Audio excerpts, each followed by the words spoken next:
네, 정부가 12월 16일에 여러 가지 어떻게 보면은 압박 카드를 좀 내놨죠. 그렇게 바뀌는 제도가 올해부터 새롭게 적용되는 제도가 바로 1월부터 지금 새해부터 시행이 되고 있습니다. 이 내용들을 여러분이 아셔야지만 향후에 어떻게 하면 여기에 대해서 내가 또 대처를 할 수 있는지를 확실할 수 있기 때문에 여러분 그 부분에 대해서 하나씩 저랑 짚어보도록 하겠습니다. 자, 우선 장기보유 특별공제 혜택 축소가 예전에는 1인 1세대일 경우에는 9억 원이 넘더라도 9억 원이 넘는 그 초과 이익에 대해서도 80%까지 장기 보유 특별 공제를 해줬습니다. 하지만 2년 이상 실거주를 하지 않게 되면서 올해부터 만약에 팔겠다라고 한다면 1년에 2%씩 매년 2%씩 15년 동안 30%까지밖에 혜택을 주지 않겠다라는 거죠. 따라서 장기 보유 특별 공제 이 혜택이 대단히 축소된다. 과거 80%에서 30%까지 줄어들 수 있다는 거 기억해 주셔야 되겠습니다. 9억 원 이상에 관련된 거고요.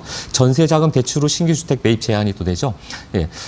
전세자금을 대출을 받아서 9억 원 이상의 고가의 주택을 산다든가 또 이 9억 원이 굉장히 중요한 이슈로 계속 그 정부는 이제 규정을 하는데요. 혹은 두 채 이상 하게 되면 전세자금을 회수해 버리겠다. 그런 내용의 또 발표를 했습니다. 또한 주택 유상거래 취득세율 개선을 해서 예전에는 이제 6억 원 이하일 때는 1%의 그 취득세율을 냈죠. 그리고 6억부터 9억까지는 2%, 9억 원 이상 3%를 냈습니다. 그런데 이거를 이제 앞으로 4채를 보유하게 되면 3채를 가진 사람이 4채를 만약에 사게 되면 취득세를 4%까지 올리겠다. 이게 좀 또 바뀐 제도 중에 하나입니다. 그리고 실거래 신고기간 단축 및 집값 단합 처벌할 또 내용이 있죠. 예전에 60일을 30일로 단축시키는 겁니다. 그리고 이 기간 내에 만약에 그 신고를 하지 않게 되면 500만 원의 벌금을 물겠다. 그리고 또 이 부분에 나와 있지 않습니다만 또 부동산 중개보수 기입과 확인 의무화도 시키겠다. 그래서 어떤 그런 그 요율, 그 최고 요율이든 어떤 그 협의된 요율에 대해서 기입을 하라고 또 했습니다. 그리고 또 맨 밑에 보시면 불법 전매 시 청약 및 재당첨 제한 강화도 있죠. 그 불법 전매를 하게 되면 어떻게 됩니까? 10년간 청약에 청약할 수 없게끔.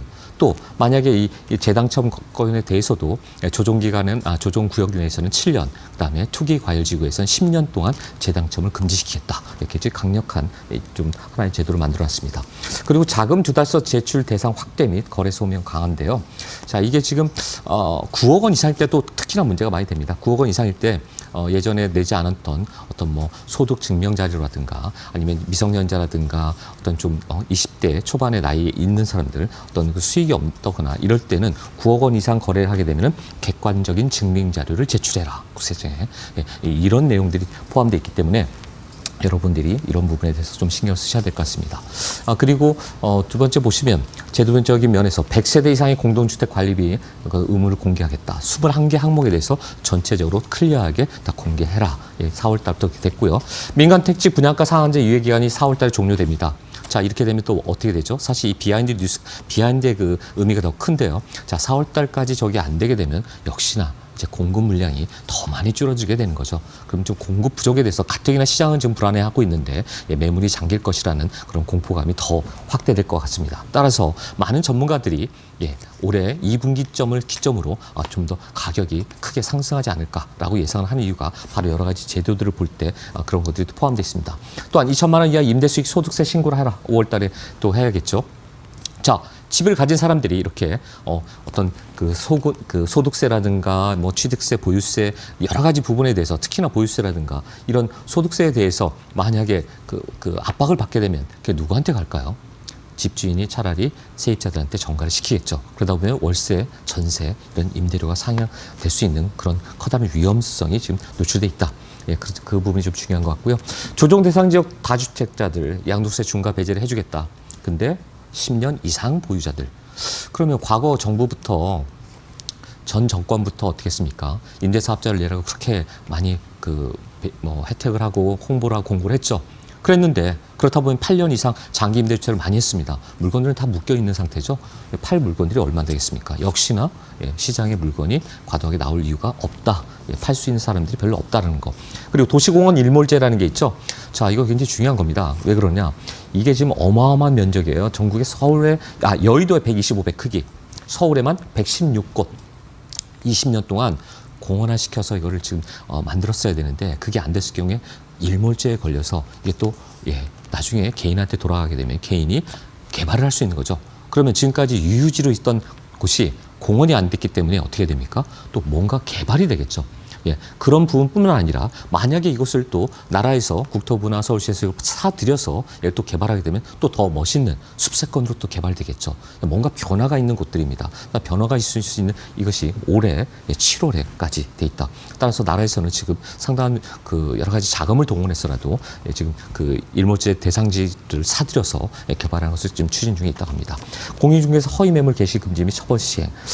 이번에 좀 바뀐 제대로 보면 공인중개사를 좀 많이 압박하는 그런 좀 그런 부분에 좀 과도할 만한 그런 데가 많습니다. 자, 500만 원 벌금에 돼 있고요. 또 허위 매물을 또 게시했을 경우에는 최대 3천만 원까지 실거래가 없었는데 있는 것처럼 하게 되면 또 3천만 원까지 벌금을 내겠다고 그런 내용들도 일부 추가되어 있습니다.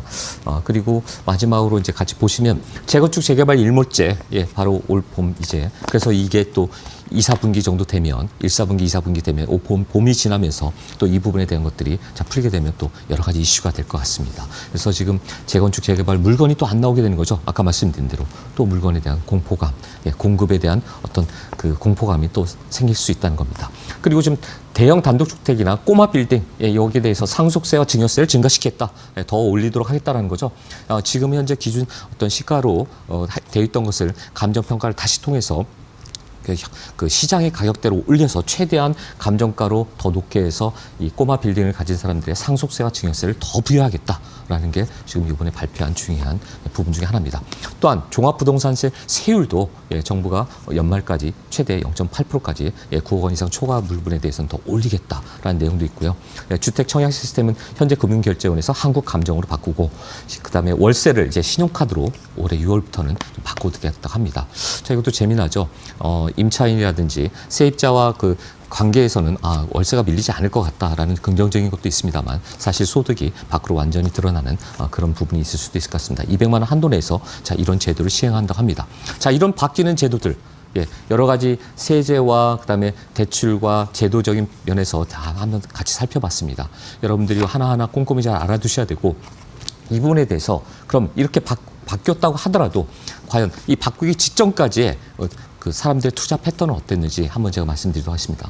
자, 봤더니요. 거래량의 30대와 40대가 전체 부동산 서울 거래의 반 이상을 차지하고 있더라. 굉장한 얘기입니다. 자, 20, 30, 40 세대들이 오히려 과거에는 50, 60, 70 세대들이 어떤 여유 있는 분들이 부동산에 투자하고 어떤 나중에 소득형 어떤 그 수익형 부동산에 투자를 하려고 했었는데 이제는 젊은 층들이 엄청나게 이쪽에 뛰어들고 있다.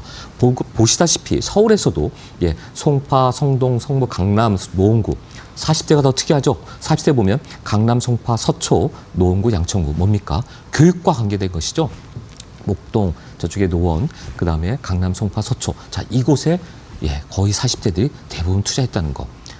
가는 곳에 인기 있는 지역이라 하더라도 더 찾아간다는 거죠. 굉장히 중요한 이슈입니다. 인설이 중요한 게 아니라 어느 지역에 투자하는가 중요한 걸 나타내는 대단히 성공 투자 방향을 세우는데 여러분 중요한 지표이자 통계라고 말씀드릴 수 있을 것 같습니다. 자, 나라가 지금 이렇게 보유세를 갖다가 2배, 3배 이상 계속해서 올리고 있죠. 자, 계속해서 올리고 있습니다. 이게 지금 18년, 19년, 20년 거기에 대한 그 종부세라든가 보유세가 지금 어마어마하게 올라가고 있습니다. 100만 원 내던 게 125만 원 내던 종부세를 493만 원 거의 4배가량 올리고 있죠. 3, 4배 이상 기본적으로 다 올라가 있습니다. 재산세, 종부세, 지방교육세, 농어촌 특별세 다 이런 것들 다 같이 올리게 되면 결국 여기에 대한 집주인은 어떻게 될까요? 집주인들이 은퇴자고 고령의 사람들일 때 커다란 특별한 소득이 없는 상황에서는 결국은 세입자한테 모든 걸 전가시키는 거죠. 그러니까 전세가 올라가고 월세가 올라갈 수밖에 없다는 거죠. 전세 월세 값이 올라가면 또 매매가도 또 오를 수밖에 없는 거고요. 집값을 잡으려면 또 이런 부분에 세금 폭탄만이 해결책은 아니라는 것을 한 번 더 저도 강조해드리고 싶습니다. 그러다 보니 어떻게 됩니까? 지금 전세 가격 지수가 전세값이 급등하고 있습니다. 특히나 파락군 관련된 데들. 어제 뉴스 보니까 외국어 고등학교는 또 전체가 지금 반대해서 특목고에서 과학고는 있는데 왜 외고는 제외시키느냐. 그거를 지금 데모를 하고 있고 현재 지금 변호사인들이 구성돼서 또 항의까지 오고 있죠. 위헌이다라고까지 지금 하고 있습니다. 시끌벅적합니다. 하지만 부동산에는 이것들이 반영되다 보니까 역시나 또 곳곳에서 전세값이 폭등하고 있다는 거. 또 9억 원 이하의 매물들은 또 그 틈새 시장에서 특히나 더더욱 지금 정말 매물은 안 나오는데 호가는 상승하는 그런 작용이 나타나고 있다는 것. 자, 이게 굉장히 투자의 중요한 의미입니다. 자, 9억 원 이상을 하게 되면 계속 타겟이 되니까 그 이하의 물건들 중에 좋은 지역을 또 찾아서 오를 만한 곳들, 저평가됐다고 생각하는 부분들, 잠시 조정기라고 생각했던 분들, 이제 그런 곳에 투자한다는 거죠. 굉장히 투자자들이 합리적이고 스마트하게 좀 움직이고 있는 것을 보여주는 중요한 통계 자료를 할 수 있습니다. 현재 시장은 어떻습니까? 여러 전문가들이 얘기하듯이 유동성 지금 넘쳐나고 있고 저금리 기조고 매물은 계속 잠겨서 매물이 공급이 지금 절벽 오히려 나오지 않을 것이다 생각하니까 바로 지금이 위기가 아니라 지금이 투자 시기라고 저는 강조하고 싶습니다. 물건이 오히려 나오지 않고 있습니다. 조정기고요. 어디 일부 지역은 1억 2억 떨어졌다고 하지만 오히려 지금이 기회다. 왜? 올봄이 지나고 나면 더더욱 공급 물량은 서울 시내에 많지 않다는 것을 강조하고 싶습니다. 이러다 보니까 어떤 일이 생깁니까? 많은 사람들이 2가구, 3가구, 4가구 어떤 뭔가 주택에 투자하는 게 불안하다 보니까 땅에 투자하고 싶습니다. 땅 투자를 하지 말라는 건 아닙니다. 하지만 제대로 된 땅을 사셔야 되고 제대로 된 부동산을 사셔야 됩니다. 전체 거래량 중에 10건 중에 3건, 무려 30%가 기획부동산의 말에 끌려서 현혹돼서 샀다는 통계 자료입니다. 어마어마한 겁니다. 이런 땅을 사면 어떻게 되죠? 평생 팔 수 없는 거죠. 자금 자체 그냥 묶이는 겁니다. 그런 잘못된 투자, 그런 투자로는 여러분이 가지 않기를 간절히 바랄 뿐입니다. 마지막으로 제가 드리고 싶은 것은 서울 시내에 있어서 아까 말씀드린 대로 뭔가 투자처를 찾아가실 때, 자, 이런 때가 위기라고 생각하지 마시고 지금은 바로 위기가 아니라 현장을 보시고 어떻게 사람들이 찾아가는지 어떤 방향으로 가는지 그 흐름을 보시고 여러분 자체의 투자 전략을 세우셔야 됩니다. 바로 희소가치가 있는 곳, 어디가 성공 투자처인지 여러분 세미나에 오시면 제가 여러분 각각의 여러분의 어떤 방향과 어떤 여러분의 어떤 보유하고 있는 어떤 그런 투자 능력과 또 어떤 것을 또 선호하시는지 그걸 다 비교 검토를 하고 성공 투자할 수 있는 전략을 같이 짜드리도록 하겠습니다. 세미나 때 10명 오시면 특별히 한정적으로 제가 무료 상담을 해드리도록 하겠습니다. 한번 현장까지 오셔서 여러분 좋은 상담을 받아보시기 바랍니다. 마지막으로 제가 드리고 싶은 얘기는 오프라 윈프리, 제가 굉장히 좋아하는 방송인입니다. 이분이 한 얘기 중에 우리가 무슨 생각을 하느냐가 우리가 어떤 사람이 되느냐를 결정한다. 새해 저한테 정말 와닿는 얘기고요. 여러분 투자하시는 여러분들도 어떤 생각으로 어떻게 긍정적으로 도전적으로 목표를 세우시고 투자하냐가 중요합니다. 그리고 중요한 것은 도전입니다. 여러분 스포츠 선수들도 그 유명한 메시나 그 호나우두나 혹은 여러 유명한 선수들, 그런 선수들도 항상 주변에는 코치가 있고 감독이 있습니다. 누군가 제3자가 옆에서 코칭하고 감독하고 도와주는 조언을 해줄 때 그들이 더 우수한 선수가 됩니다. 타이거 우즈도 수많은 정말 빛나는 코치들이 그 옆에서 조언을 해줬기에 유명한 선수가 됐듯이 여러분 투자분 여러분들도 혼자 사시기보다는 뭔가 조언을 얻으시고 전문가한테 상의를 하십시오. 그래서 올해 대박나는 한 해, 성공 투자되는 한 해가 되시기를 간절히 기원합니다. 이상입니다.